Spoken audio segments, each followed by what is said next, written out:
Assalamu alaikum wa rahmatullahi wa barakatuh. So, first of all, Alhamdulillah, and welcome to Islam. It's really delightful to read that you found Islam and you found such benefit in it and you're finding comfort in it. And Alhamdulillah, you're starting to pray now. So, this is, mashallah, a really good start. What you mentioned is the problem with your wife, and she's having some kind of issues which is making her have a hard time connecting with you and showing affection and so on. She is a practicing Christian, as were you, but Alhamdulillah, you found the path of Islam.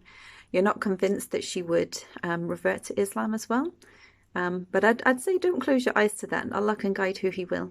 So even though it might seem very much like she won't, she could possibly, and Allah is the one who is in charge of that. And inshallah, she will. She'll see the way. But like you say, this is not really your problem. This is not your problem. It's not the thing that you're writing in about. Your problem is with her having issues with affection and how to help her deal with her problems and how to go about this. Or should you just accept her as she is? So, of course, the first thing you want to do is take the matter to Allah and pray for the matter. And do so at times when we know that Allah is really listening to the prayers. And there's some really beneficial times to pray. So, for example, if you're fasting, when you break your fast, this is one time.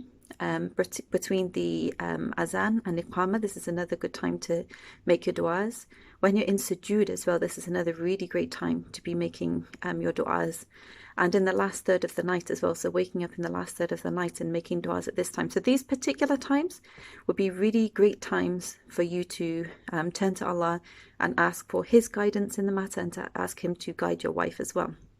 Now, of course, this is what you can do in terms of spiritually connecting with Allah and asking Him to assist you in the matter.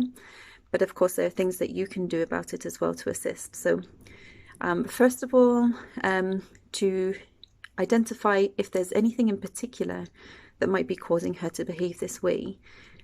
So I'd ask you to consider whether this is this the way she always was in your 13 years of marriage? Or is it something that's changed recently? Is it perhaps a result of some trauma she had in childhood that's causing her to have problems with showing her affection? So has she always been this way in the last 13 years? Or is it something that's happened more recently? In which case I'd ask you to think about, exactly when this happened. Is there a particular moment in which it happened?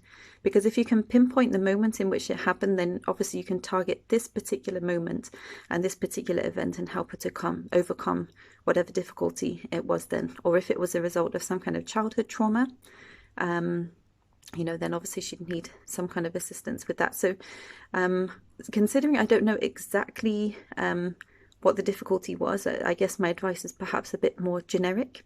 But I guess what you can do yourself is to be able to identify as much as you can what the potential cause of this is. And if you can understand and know what the cause of it is, then this will help you to help her. Now, of course, if she's having difficulties and problems with herself, then I would definitely advise seeking counselling and getting her support and encouraging her to do that. But I think probably the best way to do that and support her in doing so is for you to not just tell her, you're having difficulties, go to counselling. That could come across not in the best way and probably wouldn't be very encouraging to her either. So instead, encourage her to go, but that you will go with her as well, that you're supporting her in doing that and you really want to help her to overcome her difficulties. And if it is that you're having difficulties in your marriage, as a result, then counselling, marital counselling can be a really great way forward with this, and it gives you both the chance to, speak openly about the difficulties that you're having, and for you to be able to talk to her with this kind of mutual party present that allows you both to talk non-judgmentally with each other, with somebody else present who can kind of guide you on the matter as well. So this will help you in your marriage, especially if you're having marital difficulties as a result of what she is going through. So I ask Allah to reward your efforts to support your marriage and your journey in Islam. May Allah make it a very beneficial journey for you. May He guide your wife to Islam as well, because Allah can guide anyone He wants, even the people that you would never expect as well. So may Allah make it easy for you. May He bring you happiness and contentment in your marriage, and may He reward all your efforts to make things better for your marriage, both in this life and the next. Ameen.